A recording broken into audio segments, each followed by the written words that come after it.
baseball setup already going. A lot of you had a lot of questions on it. My son plays travel ball, baseball. He is in 10U. So is it all necessary? Not necessarily for everybody, but for me, it is. I take 2 toddlers, my 9-year-old, and sometimes the tournaments, y'all know we're there all day long. So to start off, the wagon is a game changer. This is my first time getting this wagon. We just got it for the season because we know how much we struggled last season with the double stroller.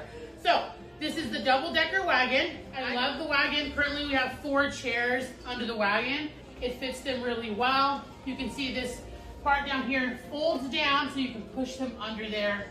And then I'm able to put my heart rolling toolbox. We bungee strap this to this. A lot of people also put their kids' backpack on here if they have like a big one. Next, I have my Yeti bag. I used to take this with a couple other bog bags to make sure I had everything. So now I just have one. And really, this is just stuff for me that did not fit in here. This Velcro's right on there, has our name on there. And that's just my little bag. Again, this is also like something like if we're at a game, I can just pull this and take this with me, leave all this in the field. This is my setup. I really love it. The wagon is a game changer. Next video I'll have is that everybody wants